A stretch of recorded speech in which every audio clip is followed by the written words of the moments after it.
sort of sounded rattly over there, but then, you know, at my age, everything rattles or squeaks. So we'll just see how this works. I'm really, really, really delighted to be here. I think it's been 6 or 7 years, I think. I don't know. I've been off the road. I retired. I quit doing readings. And it's sort of fun to be back on it. I spent 2 days with Neil. We were at Yankton yesterday, worked in a prison workshop. It was a great day. I'd never heard your local treasurer read before. Whoa! Wish I'd known that a long time ago. That was a delight.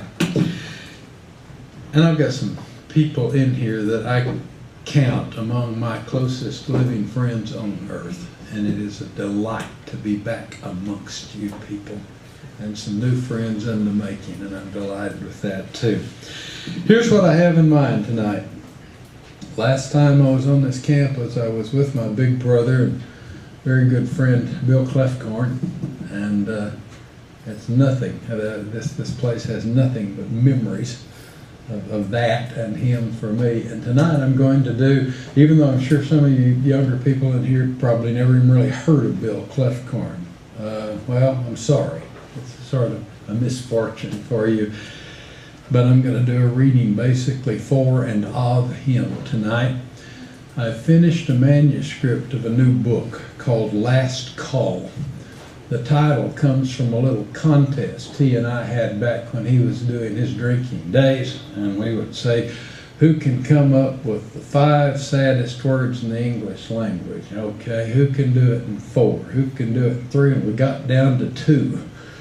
It was the only time in my life I ever won a contest with him, and I said, no, goodbye, and love you, that's garbage. 2 saddest words in the English language are last call, and he bought me a beer over that one, the only one he ever paid for in our lifetime together.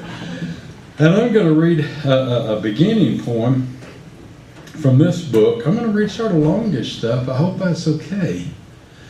This was the last book that Bill published. It was our 3rd and final book together. We had planned a 4th, and he decided rather than write the 4th book, he would just go into that good night on Gently and let me down on it. I'm going to read a poem from this one that has him in it in a cameo role, just so I'll give you something beside the last call. And then I'm going to read poems to you that no one on earth has heard before. Tonight will be the inauguration of them.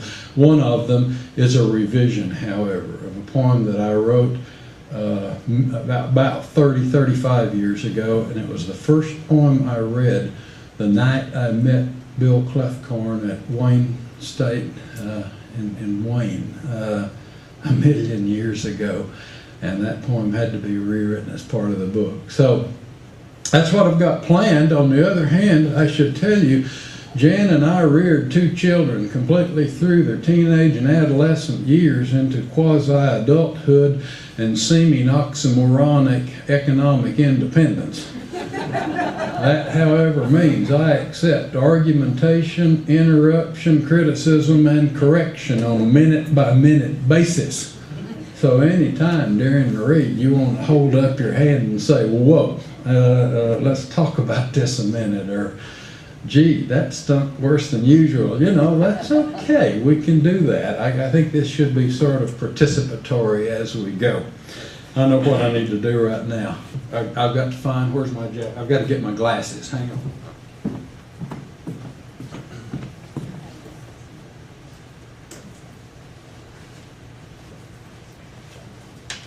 Go. All right. Without further ado, from Moments of Delicate Balance. Now, the next to the last book that Bill and I did together was this book, House Made of Time, from Logan House Press. And I adore the book. I'm not going to read it from it tonight for one reason. Jim Brummels from Wayne State told me what he wanted me to read there tomorrow at his place and it includes every poem in this book except the first one and the last one. And I don't know what's wrong with the first one and the last one, but I'm going to read those there. And if any of you would like to, I'd love to invite you cordially to come over tomorrow, and you can hear these, or by then you may say, hell no, I've had enough of him already. But I've got 5 of these books here tonight, and I don't need them to be maudlin or sentimental. They're the last books Bill Clefcorn signed on planet Earth. And I brought some home here too. I have 20 of them. I brought 5 of them here. So if any of you are interested, there's your chance to get a last week. All right, enough of that. Let's go. First poem I'm going to read from Moments of Delicate Balance is titled Otis Millard, who happened to be my mother's second cousin, so that's where the name came from. Other than that, he bears no resemblance whatsoever to me, or at least I hope. His wife said there was never a room or a house where you could say he lived in it as much as he infested it, until he built a tar paper pouting house out back where he would go to sit persecuting his memories and pretend to recite scripture. He was a cross between a cathartic and a 4-tablespoon dose of castor oil. On the one hand, he had a personality like one more worst ever Sunday homily salved with tortured exegesis and admonition, and for dinner after that was over, a Hemphill Wells ladies upper crust social club Waldorf salad with mandarin orange segments, unsalady things mixed perfectly nasty, slathered together and stirred up with goddamn mayonnaise. And on the other, his own family said he was so dull-witted, the ghost in his grandmother's attic on his mama's side abandoned the refuge from boredom 2 weeks after he moved in with her. To give him a second chance over there, she said, his own grandmama, if he inherited his way of being from his daddy, it's amazing that man had enough spasm in the bedroom to even foster that child. Which led to many family theories and rumors of parenthood. When he got old enough to be a candidate for any form of complex, he became self-absorbed and convinced the entire South Plains of Texas saw the star in the east as the advance birth notice, and cleared out seats for him on the 50-yard line at Texas Tech Stadium, despite the mounting evidence to the contrary and its steady pile of accumulation.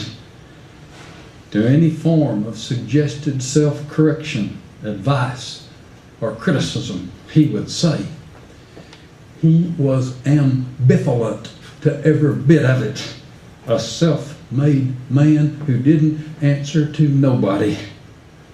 Thus he waxed in his youth.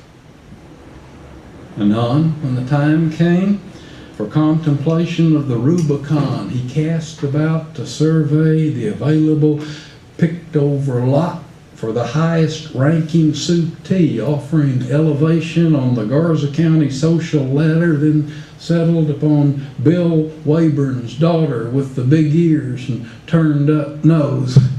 Courted her for a period of 1 month, hence made his way to the Wayburn homestead to offer his hand in marriage on a Monday evening when the Wayburn Pig Cafe closed at 4. Stated his intentions clearly to B.L. Wayburn, who listened thoughtfully, then asked Otis Millard if he had in actuality proposed marriage to his daughter. Otis Miller said, "No, sir." And that's fact. I thought it would be appropriater to present myself and my case to you before I decided on situational permanence. And B.L. Wayburn said, "Which our case?" Otis Millard said, "The matter of keeping your daughter in a manner to which she is become accustomed." And B.L. Wayburn said, "Where?" Otis Millard said, "I was thinking perhaps of a partnership in the cafe." B.L. Wayburn said, "Son, you have no more idea of business than a hog does of the sacrament.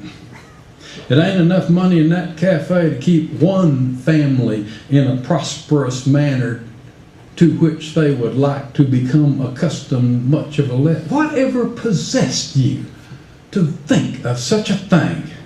Otis Millard said, "It was only the comfort and welfare of your daughter that was ever of my prime concern, and the fact that she was nearing the state of spinsterdom, and in a very honest manner of speaking, is not exactly a candidate to be the Maypole harvest queen. Nevertheless, I believe we could find happiness under the exact right fixed conditions." God, how'd you like to have somebody like that ask to marry your daughter? Well, he did mine. That's where I got that. After which B.L. Wayburn said, "Boy, you may be exactly right, but I have to inform you, in an honest manner of speaking, that you are not exactly an agricultural genius, and you are damn sure not a candidate for hell of a man of the year. So it might even out in the long run. I do not know her attitude toward you, but I know there is no accounting for taste, and I said once, and now I will say it twice. A woman can only love a thing if she can pity it and then run over it. So you might be exactly what she is destined for. But after that, unless you can fry, cook, and haul garbage, you're on your own as far as my cafe goes. With that as my blessing and my fervent hope, this will be a childless relationship." And in lieu of a better offer, they had a private wedding 3 weeks later on a Thursday in Villa Acuña, Mexico. Otis Millard found quickly the terrible misunderestimation of his spouse, who was brimful with spit and vinegar, and when provoked had 2 screams of retribution and social commentary, one of which was imperative punctuational, almost preacherly in deliverance, and the other recreative and ebullient, as if she had opted for celibacy and made the decision to give up the chamomile tea, honey, gar, and Baptist salvation permanently, often expressing her loathing of mankind within the same outpour of libationous scream on or without demand, while he, intimidated, could barely come to the cusp of being self-sanctimoniously larded with piffle, memorized 3 scriptures by heart, beginning with Ephesians 5:23 and 4. I'm sure all of you know that by heart. Always forgetting the second to approach climax with a grand finale of 1 Peter 3:5. All 3 scriptures being sort of out of the Apostle Paul's women being subservient to the wishes of their husbands, which he recited to her deaf ears on any occasion deemed beatific, and soon learned his proper position in their formal relationship, trailing behind her like ballast, apparently unaware of his universal appraisal of being neither useful nor ornamental in their familial pecking order, having learned the intrinsic Texas personality value of snorting and harking, so that he quickly became a veritable sputum machine, always a step and a half in arrears, so that Bus Pennell could say, "That lady never had no need of a pug dog." But Billy Clogthorne, I told you he was in this poem, said Otis had the reminiscent waddle of a fucking duck on a tether. 30 years passed without a single waxing moon in their marriage, during which time his wife in name only became assistant and, in his words, co-conspirator in her father's Weyburn Pig Cafe, long after Otis had been permanently banished for telling 7-year-old Leon Teasdale to wipe that smirk off your silly ass face. Upon which Evelyn Teasdale burst into a litany of tears and sorrow and trembling, provoking B.L. Weyburn to tell Otis, "God damn it, boy, can't you see he's got a hair lip?" Upon which Otis said, "Well, I never noticed. I thought he was mocking me." He would sit on the raised bench at the pool hall all day and argue with anybody who was willing over anything that was accommodable, including what day garbage was picked up on a Tuesday or a Thursday at the Algerita Hotel, or the merits of blue or white Q-tip chalking, though he never once played a game of snooker, to the private intimacies of public education employees and the utter worthlessness of married life, shifting subsequently to his interest in politics, where in the preliminaries on 3 occasions he was defeated to be the Democratic nominee for mayor. Then in unmitigated oratorical anger, wrath, and spiteful venom, unbeknownst to anyone save the bathroom mirror, he revenged himself upon humanity, switching to the Republican regime. And for the rest of his life, regardless of never having casted a single electoral vote, abode no Democrat in his presence, finally withdrawing countenance to all men who did not vote straight ballot God's own party, seriously narrowing the candidacy list of potential friendship or commerce with any persons holding the social status to which he aspired, until finally everyone he knew by name died, and unable to place names with recognized faces, he gave up on remembering faces, withdrawing completely into his own anger. Thus began the slow process of wasting away rectitude and atrophy, during which period of life coughing fits kept him awake deep into the night until his wife drove him to the hospital one morning in her bathrobe and told him, "Get the hell out of this car and go see somebody about this crap," where Dr. Tubbs told him smoking cigarettes was going to kill him, and gave him an illustrated pamphlet on cancer, which he read carefully, perusing the vivid pictures of tumors and polyps and rotting lung tissue, then threw into the garbage can beneath the kitchen sink and vowed eternal abstinence. His wife said, "You're quitting smoking?" He said, "Hell no. That's the last damn book I'm ever going to read."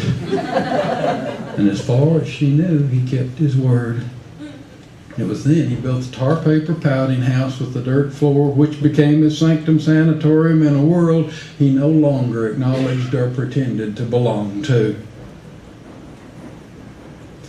His wife said he was a lifelong slow waker, liked to sit with his coffee all alone, stare out the window at the horizon for as long as he possibly could. When asked to do any chore or pressed for merest conversation, he'd say he preferred to contemplate the scriptures.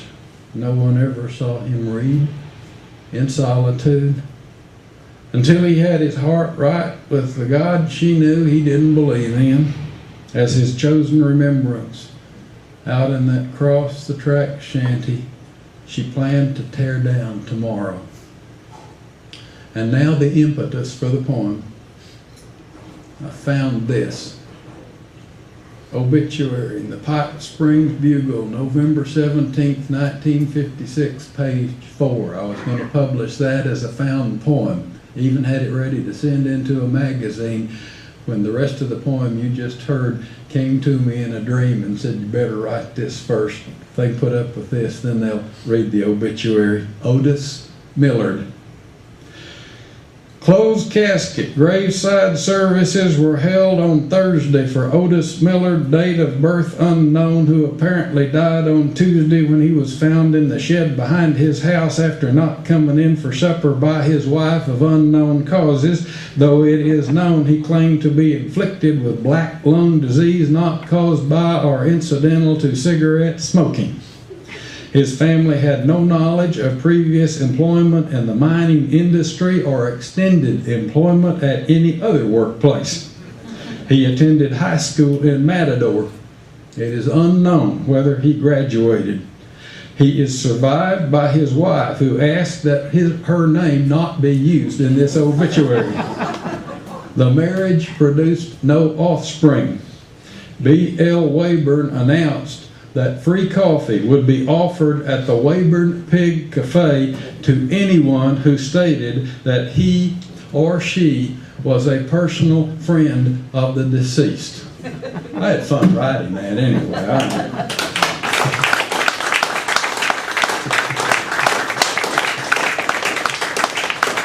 Okay, to the new book. Last Call. I'm going to read 6 poems from this. 2 of them are just tiny little things, and the other, I think there's only one that's overly longish. These are more structural poems than anything inside here. I might talk a little bit, but not a whole lot about them. The first poem is called Monument to the South Plains. This is a poem Bill helped me write.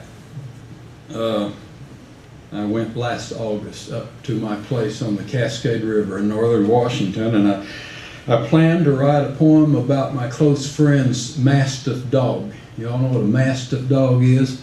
His dog is 9 months old, it weighs 165 pounds, and it's about that tall. And it has drool that permanently hangs down, and if it touches you, 3 hours later, you will touch where it was and your hand will stick to your pants. I was going to write a poem entitled Toxic Slobber about high school kids in Texas in the 1950s, late 50s, who formed a Buddy Holly imitation clone rock and roll band, and on their bass drum they put a picture of one of the boys' dogs, a Mastiff with the drool hanging down, and they were going to call the band Toxic Slobber. And I even wrote that title on a piece of paper when a voice beside me said, "No, now that's one you can write a little later, but I have an idea for something else now, Dave." And this is what he gave me. Now you're going to come to a section in this poem where there's a listing of farm equipment. Those are images that appear in the poems of Bill's and my poems, a common link that we had, and it becomes the metaphor for this entire book, for the poetic life between us. And I think that's all I want to say right now. I didn't tell you that I had help in writing this poem, and it was in writing this book. All right, get on with it. My wife always tells me, stand behind the podium, check my fly. I've already done that. And try not to talk between the poems because they're not quite so dull. So I'll get on with it now. Son, your mama, who is admittedly a hair-trigger weeper, walked all the way down to the barn to tell me she is genuinely and purely exasperated to tears with your sitting here on your bed alone for 3 days now, wrapped up in divine and superfluous thought over God knows what, and that I should unleash and afflict upon you the stampede of accumulated wisdom in order to provide incentive and momentum for possible confession and redemption. Or in other words, what in the world is the matter? Your mama really wants to know the cause of your pesturation. Willie John said, Nothing, Daddy.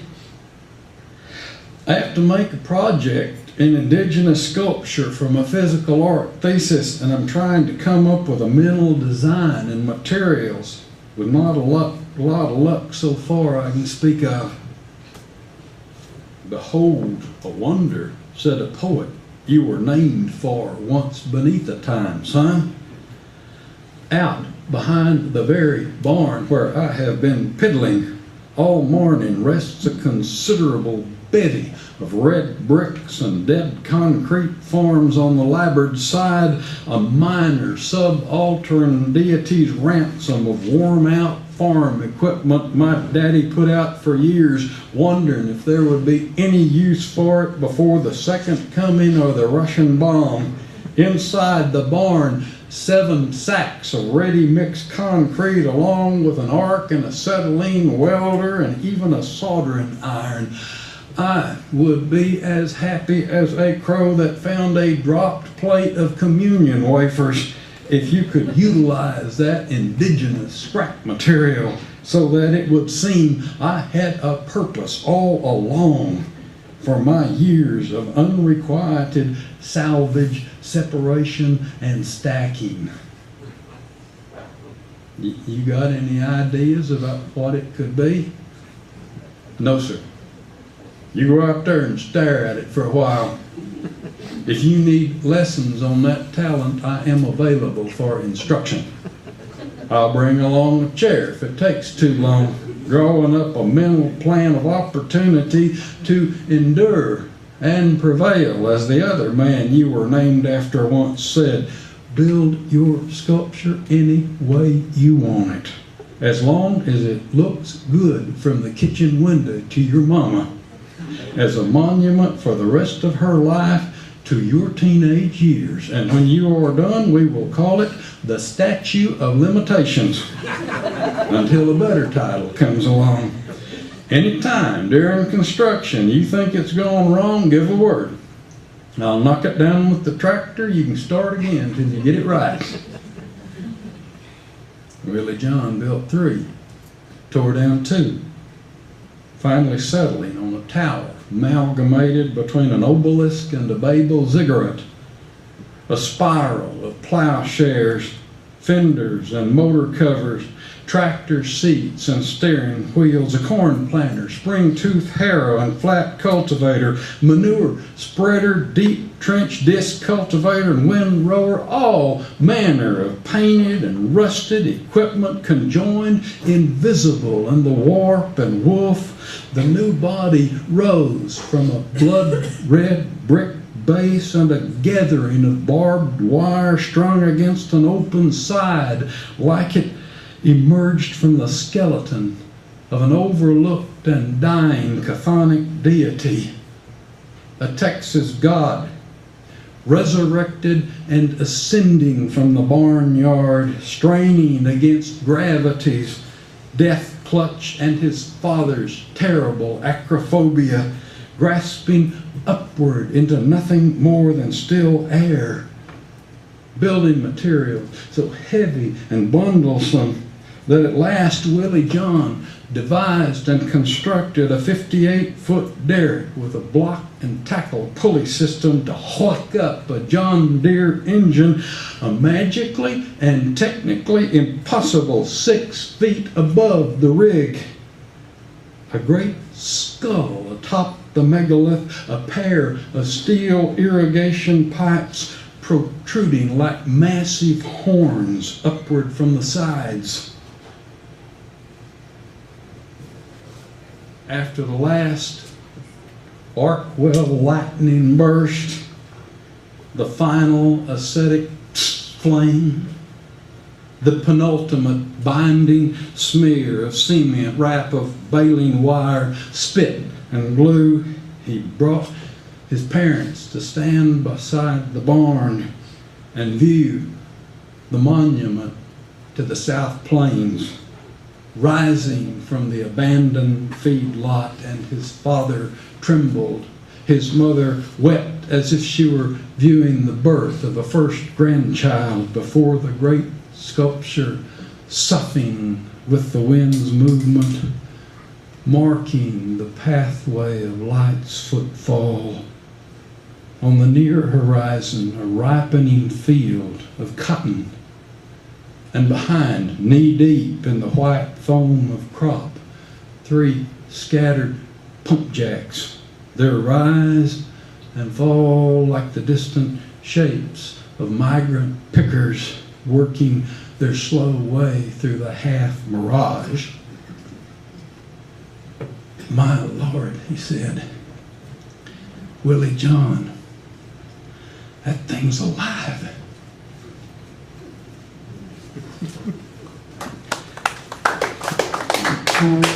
Thank you, but these are going to link, so just hang on, and you may at the end say, "Well, I'm glad I didn't fall for that crap."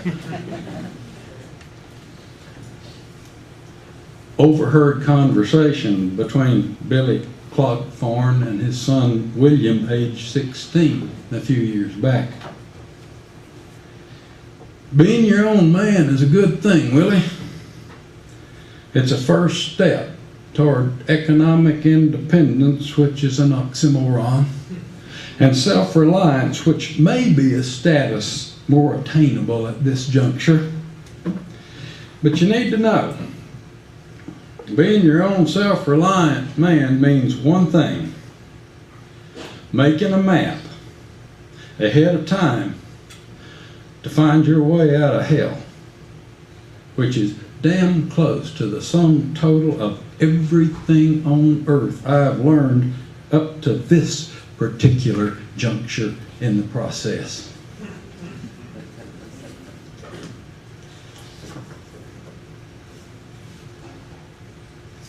Aftermath evaluation from a pickup window. "If that's supposed to be art, I'd like to know what the hell it is. It looks exactly like the ghost of a burnout drilling rig," said John Sims. "Why you think that?" "I've been in an oil well fire. That's something I know about. That and ghosts."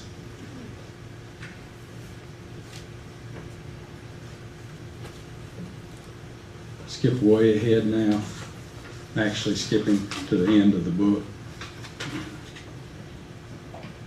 Idle. Thursday night, Adolph's, Lake Hills, Texas. This has an epigraph from an earlier poem of mine. "This is everywhere I've ever been." And I guess what I would like you to envision for this poem is, instead of having water and cokes and books and paper in front of you, we're drinking some beer. And we got a jukebox going pretty loud, and we're talking in our little groups. And those of us who aren't talking are just listening, okay? "You like being drunk?" "Well, hell no. Where'd you ever get such of a stupid idea? I like getting drunk. Being drunk isn't much special. Getting over being drunk makes you wonder why the hell you did that again. But when you start all over, well, that's where the difference is." "Heard Mary Jane, she's mad at you." "Where'd you hear that at?" "Mary Ann?" "Yeah, I trucked in mud all over the living room floor." "She thrown a fit?" "She's quiet for a minute, then the lid kindly blew off to hell and back." "What'd you do?" "Told her I'd get it cleaned up directly. She said, 'Why don't you try to be honest just once?'" "Y'all hear about Melvin Ray Bird falling and busting his ribs?" "Yeah, heard you found him first. What happened?" "He's in his pickup, all bent over like he was a horseback with kidney stones. I said, 'Do you need help?' He said, 'What does it look like to you?'" "They say now at Otis Millard's dying." See, I had a reason for reading that poem. "They say now at Otis Millard's dying, he got religion making plans about going to heaven. Being close to death, don't mean you know one goddamn thing more about heaven or hell than a man who's been married for 50 years knows about sex. He's trying to remember forward. That never does work worth a damn. Melvin Ray Bird's a tough one. Oh yeah, he's tough. He's got 2 layers, a hard bark on him. Yeah, that's just a part on his hide. Was he hurt any? If he wasn't, it'll hold him over till the good hurt comes around. I remember how Otis would sit on his porch furniture waiting for whatever might come next, dull as a sop but alert as a shade-baked dog underneath, waiting for any incentive to be a bark. Any notion come up, he'd use it as an excuse for what ruined his day. Nah, I guess I'll miss him anyway. What's the matter with his leg? Ain't his leg, it's his foot. What's the matter with his foot then? You runned over it with your wagon. Wagon? Well, sad. What did you do that for? It's rolling backwards. He stuck his foot out to stop it. You mashed it. Mashed it with your wagon? Hauling wood. God almighty. Mash it flat as a duck with your wagon full of firewood. God almighty. Said it hurt all to hell and his daddy had to cut his shoe off his foot. Mashed foot with your wagon. How old? About 7 or 9 back then. God almighty. Why? He limped so bad, I imagine. They lose any wood? Not that I heard of. His daddy was particular, but his mama was pissed off. That shoe belonged to her brother in his room. I imagine you'd be right doing that. Billy, you sure been quiet tonight. I'm trying not to explain to myself, but just understand how a life that long could have almost no meaning beyond the immediate fading of memory, even before absence. Ooh, you're in it pretty deep, I'm guessing. Something like having the beginning part of a definition hung up in the cross-tangled web of a waking dream without even finding the word it belongs to. That's a little scary, isn't it? Then it says, here I am. There I was. And precisely what is it you're planning to do about it? That's good enough to be quiet about. I believe so. That's a little bit like something one of us might have done or thought about doing just exactly over a dozen times, I guess.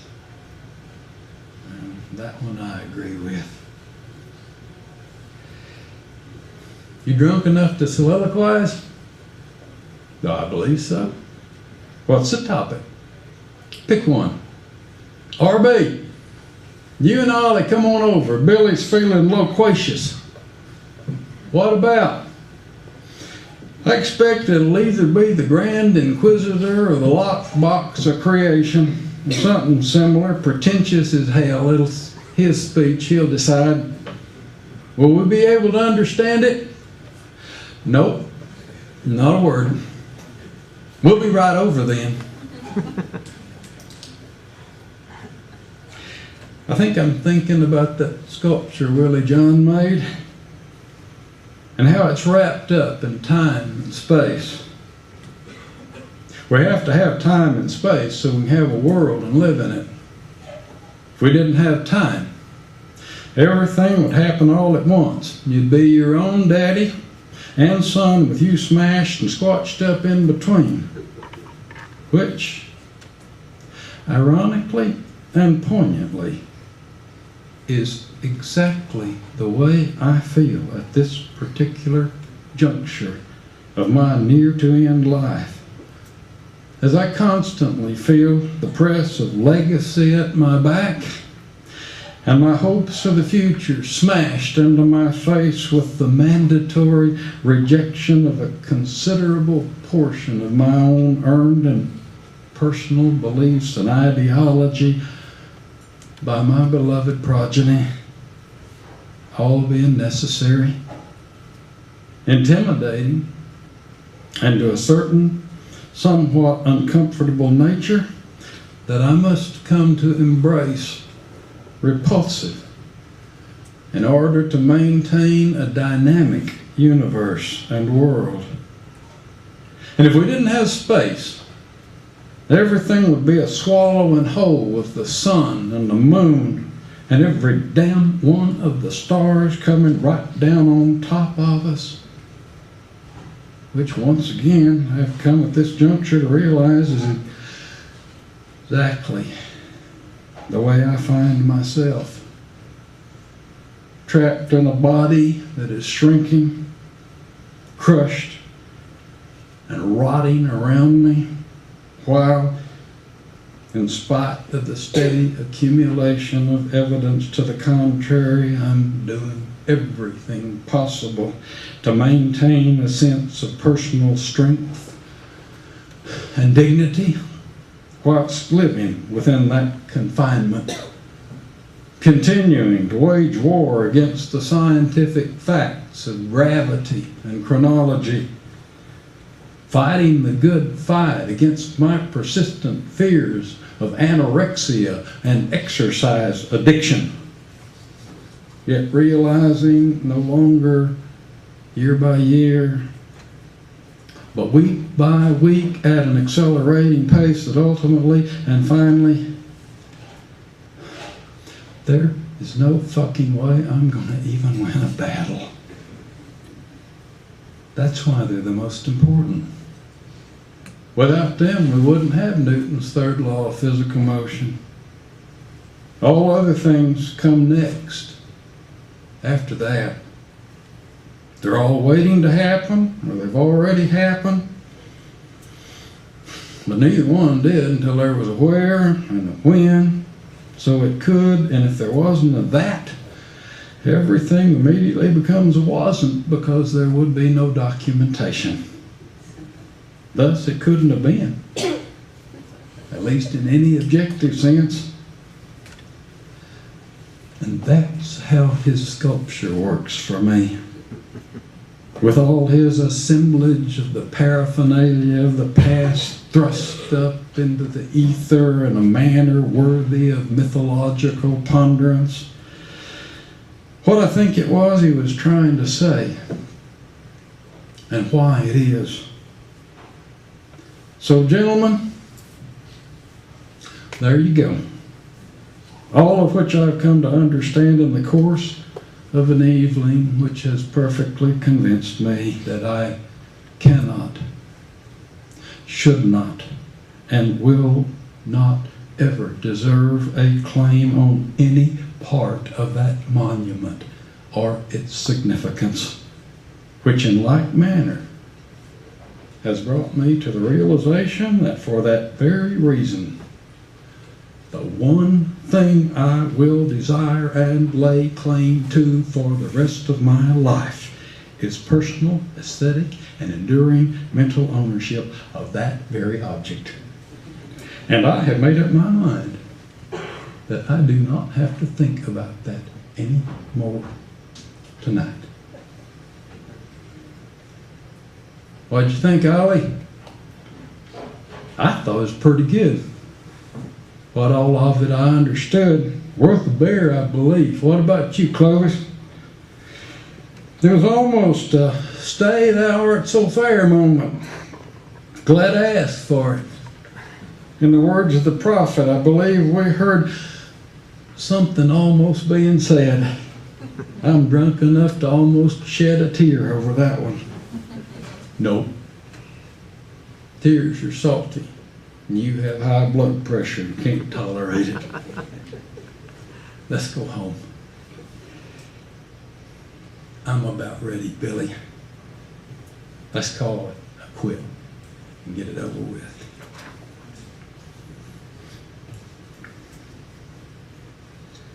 John Sims' story. The oil well fire.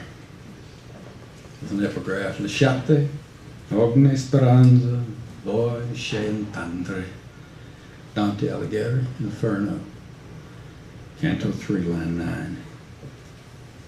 Don't y'all leave yet. Come over a minute and pretend to act like you think we might actually want you to stay. Here, I can't get the top screwed off this beer I got out of the cold box, Billy. Can you or Clovis help? That's the only thing I missed this finger for. I got cut off. I just haven't got no grip to twist off these beer lids. They put them on too tight for me now. There was this guy I heard about who was a miner or trapper or something. Anyways, he lived alone up in the hills. I guess maybe he's a trapper and got it caught. That happens now and then. So he picked up his finger, stuck it in his pocket, and went on home. When he got there, he took out his needle and thread. He sewed that finger back on, but it didn't work. 2-3 weeks later, it fell off, swelled up green. So he built a fire in the stove, and he held the stump against it till he burned all that green poison out. I think a feller would have to be pretty much of a man to do that. I knew this other fellow was loading up a sow hog. She wouldn't go. He was trying to waller her into the truck. He grabs her by the tail with one hand and ear with the other, and she's screaming like hell the whole time. Him getting pretty pissed off. He does this a time or two, and then he grabs her again, but gets the one hand in her mouth. He feels something pinch. He pulls back his hand. His finger's gone. That damn sow's bit him off. He looked all around. Didn't find that finger nowhere. I guess she swallowed it. I don't much like to talk about how I lost mine. Still bothers me some. Maybe I'm too drunk, but I just started thinking about it again. This all happened before I went to work for the electric company. I was younger, hired on for the oil. No, I made good money. It wasn't bad work, but I don't think I'd do it again. Anyways, we was up on the Panhandle. Had a rig drilling about 8 miles out of town. Would work 36 on and 12 off. At least I would, because I could make so much. I'd run chain for a while and then crow nest. Never made no difference. I was just after the paycheck on Fridays. I'd do about anything I wanted as long as the money kept coming in.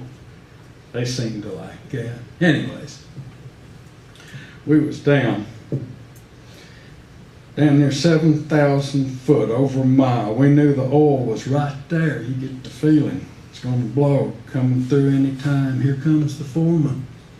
Because we have to send for him, because he has to say us we can cap off and get ready for that last push through so we don't all blow to hell and maybe catch fire. That foreman, he is so damn drunk he can't tell dog puke from crap. Starts raising all kind of hell, saying, you get this goddamn rig running right now. We won't hit no son of a bitchin' oil for 2 weeks. Nobody paid you to think. That's what I'm, by God, paid for. You just drill till I say stop. Then you just asked how long. That's all. Now get back to goddamn work and stop sitting around trying to screw off. He left. We're so mad we can't see straight. For a man to talk to us that way, whether he's drunk or not, didn't matter. So we set that drill back down in the night and let her go. What the hell? About midnight, crew boss, he says to me, "John, you go up that crow nest, we're lifting that pipe out. Ain't getting blowed up for nobody." That's fine by me. We're all getting scared to where we're just working, not saying nothing, just thinking about how long for morning or till we get off. It's funny how you think the day will take the being scared away, but it never really does. Anyways, I climbed the derrick to the top. We was getting ready to pull that pipe out when all of a sudden that whole thing starts shaking. I'm about to get swung off. I can hear the crew boss yelling, "Get down, get down. This mama gonna blow." I burnt the palms off my hand. Coming down, I slid the wire guy rope to the platform, then jumped off on the ground. The rest of the crew's already running ahead. So as I try to catch up, I hear that big devil's mother touch off, boom, right behind me. It caught on fire, blew me down on the ground, started me burning. By God, I was scared. I jumped up and started running, and I'd have burnt to death if this man hadn't grabbed me, throwed me down in this ditch, and put the fire out in my clothes. So we look, and the whole rig's burning. We can see two guys from the crew laying between us and the rig, burning up. We know they're dead. The rest of us burnt bad where we might die. Crew boss, he takes off running into the fire. We can see he's going to try to bring that pickup out. He goes to it and grabs the door handle. It's so hot, part of his hand sticks to the door and just comes off. But he gets in that damn truck somehow, gets it started, and drives out of that fire. I will never know how. So hot, the wires was burnt up, that truck's paint all scorched off to where you couldn't even tell what kind of a pickup it was. He brings it to us, and we get in. I'm so burnt, they had to put me in the back, and I'm laying in this feller's lap who put out the fire in my clothes. We pull out of there driving like hell was chasing us to get to town. By then the fire was so hot it burnt up the whole goddamn rig. There wasn't nothing left, and I seen it bend over, just like it was plastic. I wanted to pass out so bad. I couldn't stand it.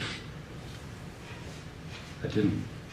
I just laid there and felt it all and saw it all. So, we're racing the devil to town as fast as we can go, and we pass this law.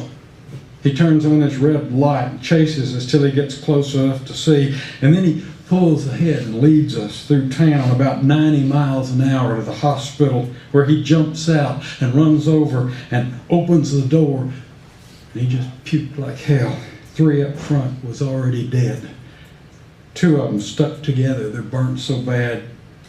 The crew boss's hand was off. He didn't have no face left. How he drove, God knows I don't. There was only one other still alive, and he died that night. So they come to get us out of the back, started to lift me out. I said, "Get him first. He saved my life." The man said, "It's too late. He's done dead." I was laying in his lap. Only 2 that made it was me and the crew boss. I was in the hospital for 96 days. He was in the hospital for 96 days. I was in for 104. A week and a day more.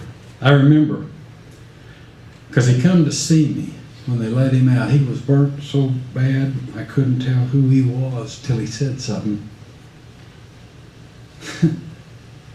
He asked if I was okay. I said, yes.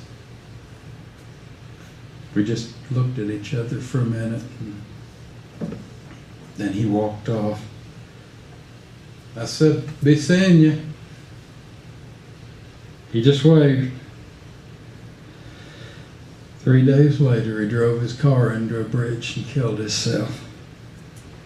They buried him exactly 1 week after they let him out, and then let me out the next day after his funeral was over.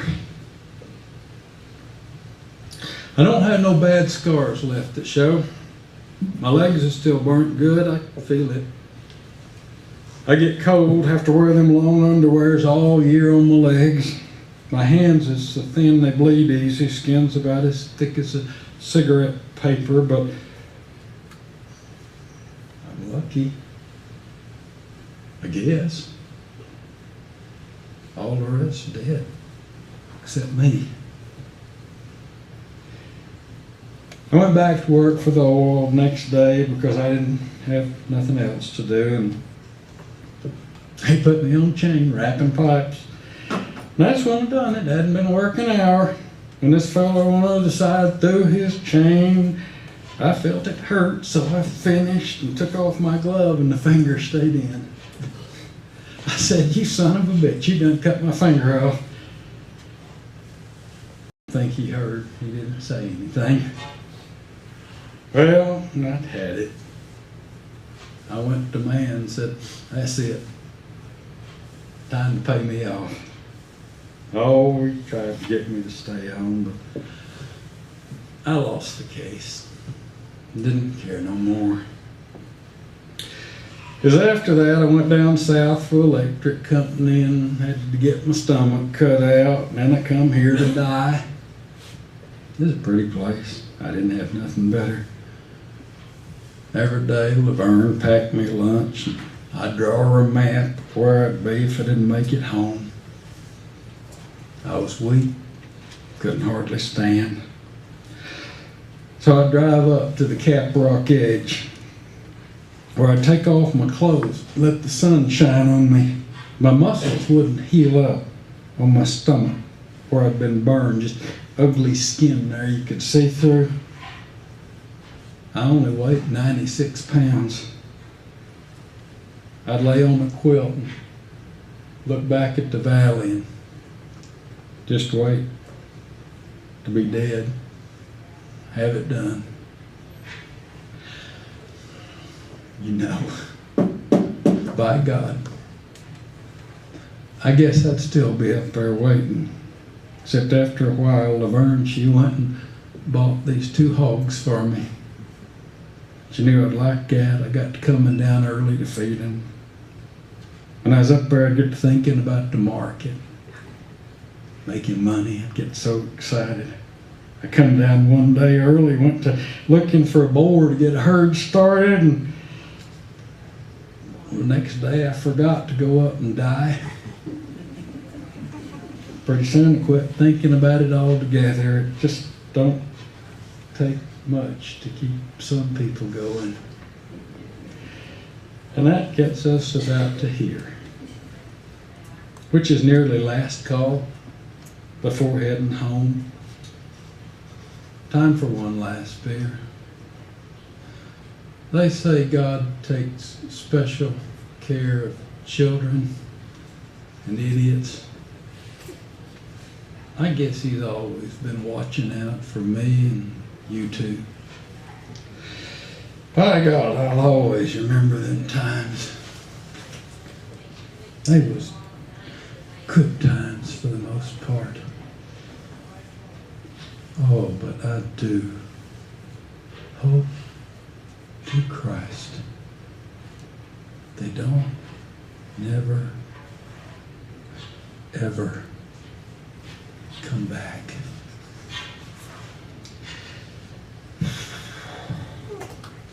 Last call.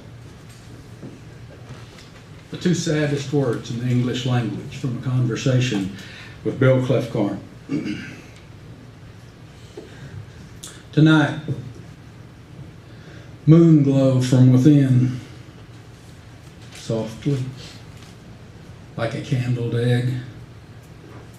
And softly, stars diminish until incandescence washes the dark sky. Until midnight's light slick, its ebb and flow liquid, the candent universe rolls softly. Midnight remonstrance. There are those I wish only to remember, being gone and only memory. And there are those I wish to never remember, desiring only the presence, lasting as long as my life, until forever, as I cannot imagine living in a world containing only their memory.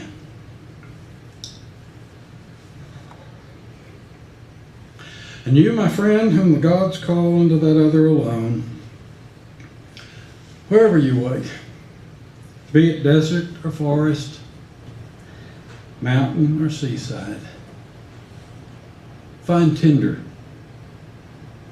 dry moss and kindling, flint. Strike a small fire which, being eternity, will flicker beyond forever. Sing your bright poem, fork your lightning dance. I will find you sooner than later, wherever you wait in the darkness. We will sing together, delirious and off-key. We will tell great lies to shame the heavens. We will cook with wine. I promise you this. Thank you.